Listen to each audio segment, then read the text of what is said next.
कौन सी तारीख है आज पिताजी? 22 जनवरी 23 ठीक है। तो आज के दिन बेंगलोर में कुछ क्वेश्चंस जिससे कि आप जीवन के सिद्धांतों के बारे में कुछ हो, तो आप थोड़ा सा ये बताइए कि 75 वर्ष का जीवन आप पूरा कर चुके हैं, 76वें वर्ष में हैं, ठीक है। आपने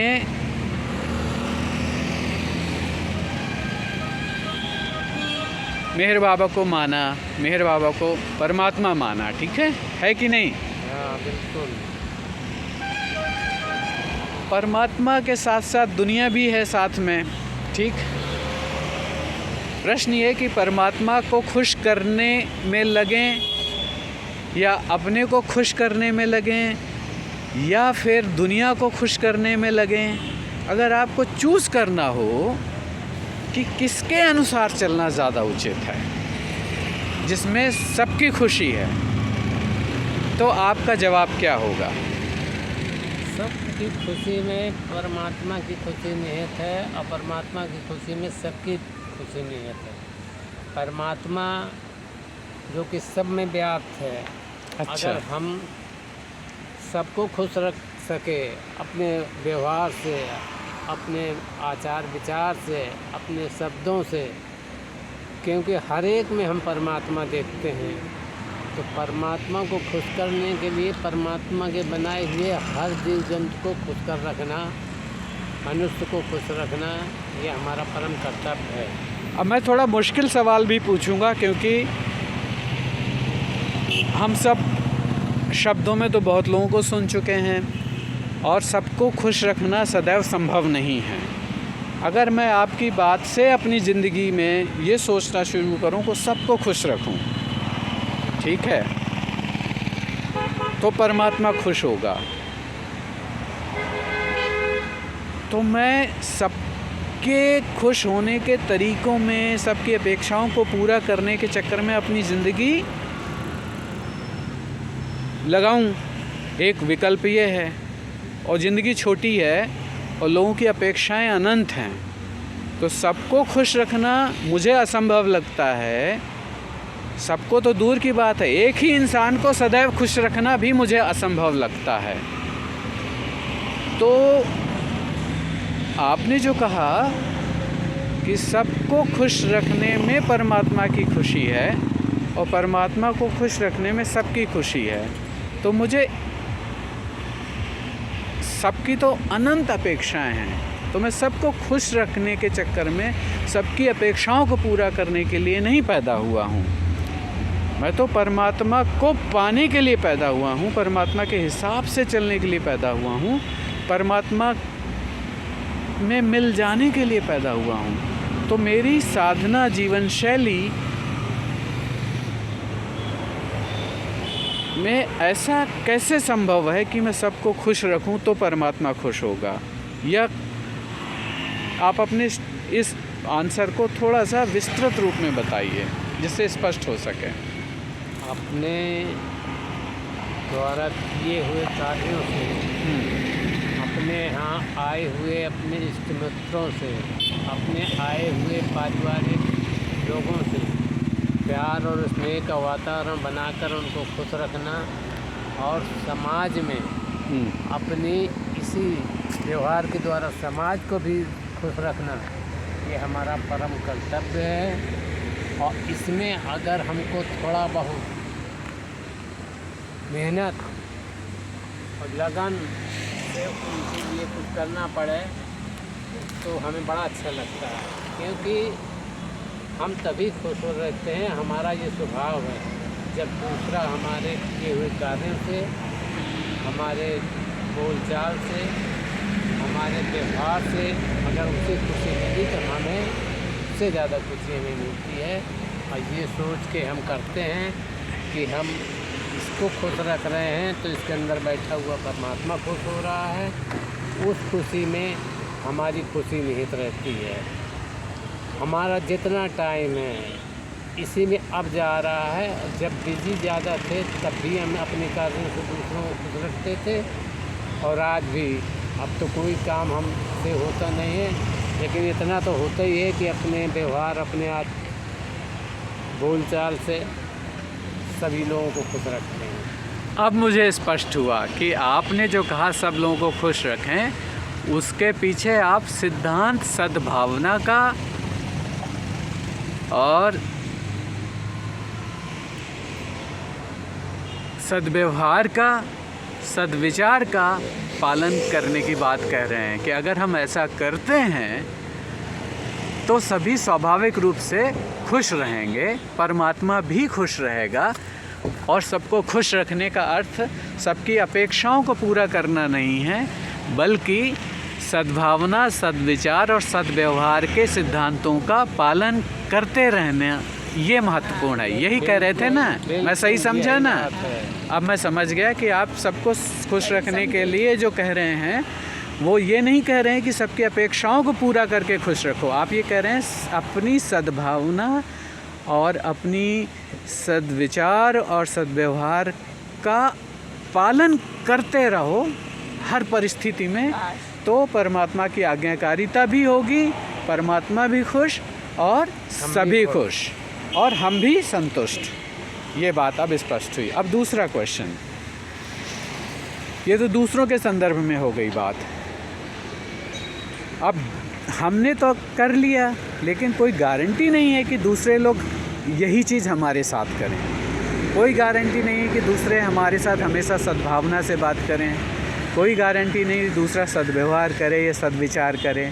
उस समय दूसरों के व्यवहार और सद्विचार से हमें फ़र्क पड़ सकता है ना? हमारी मन स्थिति में फ़र्क पड़ सकता है। तो उस समय अपने आप को सम रखने के लिए परमात्मा की कौन सी आज्ञाकारिता है जिससे हम खुश रह सकें हर परिस्थिति में? तो बड़ी अच्छी बात है, डोंट वरी बी हैप्पी, हाँ, आई विल हेल्प यू। अच्छा, तो वो सिद्धांत हम अपनाते हैं कि जब वो हमेशा ये कहते हैं घबराओ मत, हाँ, मैं तुम्हारी सहायता करूँगा,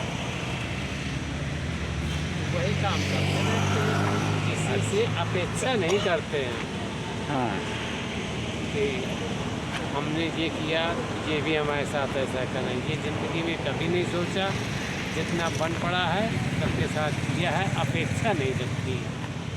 क्योंकि अपेक्षा रखना तो फिर एक गलत बात हो गई। तो बहुत बढ़िया बात आपने कही कि दो चीज़ें हैं अपने आप को ईश्वर की आज्ञाकारिता से सुरक्षित रखने में हेल्प करती हैं। एक तो दूसरे का व्यवहार कैसा भी है, नादानी है, अपरिपक्वता है, पाखंड है, जानबूझ करके बेवकूफ़ियाँ हैं, कैसा भी है, हम अगर डोंट वरी बी हैप्पी का पालन करते हैं और अपेक्षा नहीं करते हैं, तो हम अपने आप को संतुलित, सम और प्रसन्न रह सकते हैं। ऐसा करके हम ईश्वर की आज्ञाकारिता ही कर रहे हैं। ठीक, क्योंकि हर आदमी के जीवन में अपेक्षा जो करता है वही उसके मार्ग का रोड़ा होती है। अच्छा, अपेक्षा करना अपने को एक मुश्किल में डाल लेना है। अच्छा, खुशी फिर आपको नहीं मिलती। अच्छा, क्योंकि आपने अपेक्षा की तो आपकी खुशी चली गई।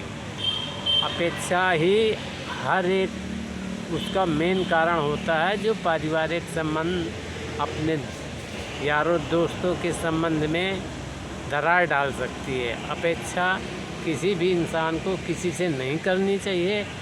अपना जितना बन सके, जितना अच्छा किसी के साथ बन सके उतना करना चाहिए। तो यानी कि डोंट वरी बी हैप्पी का पालन करना तभी संभव है जब हम किसी से अपेक्षा न करें। है ना? बिल्कुल ठीक, बहुत बढ़िया बात, ये बहुत अच्छे तरीके से स्पष्ट की आपने। और मुझे ऐसा लगता है कि शायद परमात्मा ही आपके माध्यम से अपनी बात बोल रहे हैं। तो अब आपके जीवन में सबसे ज़्यादा महत्वपूर्ण जो है रोल है, सबसे ज़्यादा जो ईश्वर की आज्ञाकारिता के अनुसार है, वो किसका है?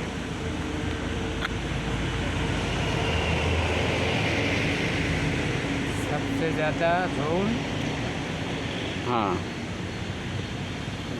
भाई पत्नी का है। सबसे ज़्यादा रोल तो अम्मा का रोल आपके जीवन में परमात्मा की आज्ञाकारिता में सबसे ज़्यादा है। सबसे सॉलिड है। यानी कि आप ये कहना चाहते हैं कि परमात्मा की अनमोल कृपा और आज्ञाकारिता की प्रामाणिकता है अम्मा की जीवन शैली, यही कहना चाहते हैं? बिल्कुल।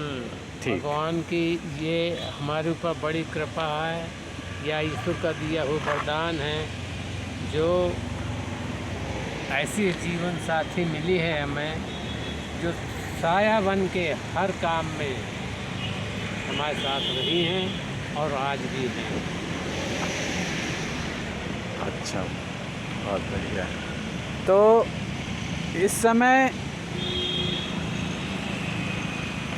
परमात्मा की जो ग्रेस है, जो कृपा है, जिन्हें आप अम्मा को मान रहे हैं, तो आप अम्मा के प्रति आप कौन सा कर्तव्य ऐसा करना चाहते हैं कि परमात्मा को ये खुशी मिल जाए कि आपको जो ग्रेस दी, जो कृपा दी उन्होंने, उसको आप समझ पाए और उस समझ पाने से परमात्मा तक आपका धन्यवाद पहुंचा। तो अम्मा के प्रति आप कौन सा ऐसा कर्तव्य करना चाहते हैं? कुछ इस विषय में प्रकाश डालिए। अम्मा के स्वास्थ्य के बारे में हम बहुत सोचते हैं और उसको पूरा करने में प्रयास करते हैं। अच्छा। ये स्वस्थ रहें, अगर ये स्वस्थ रहेंगी तो सब लोग स्वस्थ रहेंगे। अच्छा। क्योंकि इनका जो व्यवहार है सबके प्रति बिल्कुल सम है। ये अपने को बिल्कुल दूसरे के प्रति समर्पित किए रहती हैं और अपना ख्याल थोड़ा कम करती हैं, तो उसके लिए हमें इन्हें उत्साहित करना पड़ता है। अच्छा, तो अम्मा आपको अपने स्वास्थ्य की रक्षा करना आपका कर्तव्य समझ में आता है? आपको जीवन किसने दिया? परमात्मा ने। तो जिस जीवन को परमात्मा ने दिया उसको स्वस्थ रखने का कर्तव्य किसका है? आपका। तो आप उसके लिए क्या निर्णय ले रही हैं अभी बताइए? क्या क्या ऐसा है जो आप आज से और शुरू करना पसंद करेंगी जिससे परमात्मा के दिए हुए जीवन का सम्मान हो, वो बताइए। नहीं, करते तो हैं, कभी कभार है कि भले ही भूल जाएं, नहीं तो हम खा लेते रहते हैं। तो अब क्या करेंगी वो थोड़ा बताइए। वो भी अब और करेंगे जैसे अच्छा, तो अपने मतलब हेल्थ से संबंधित जो भी उचित है वो आप वो करेंगे। और ध्यान भूल जाने वाला काम जो थोड़ा बहुत अपना ध्यान में कटौती होती है उसकी भरपाई आप अब कर लेंगी। ऐसा क्यों करेंगी? इसलिए कि पिताजी सोच रहे हैं या इसलिए कि हम स्वस्थ रहेंगे, पिताजी स्वस्थ रहेंगे तो तुम सब बच्चों के साथ में ज़्यादा दिन तक चल पाएंगे।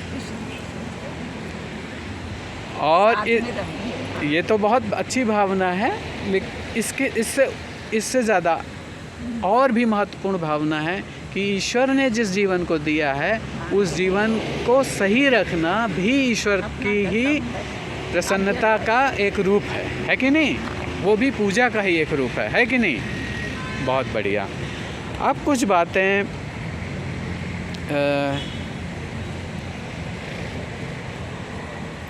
अब चलिए, बहुत अच्छा, मतलब बहुत बहुत धन्यवाद। और ईश्वर की इस आपने जो ग्रेस हैं आप लोग, इसके लिए बहुत बहुत धन्यवाद। आपने इतने अच्छे जीवन के अनुभव शेयर किए।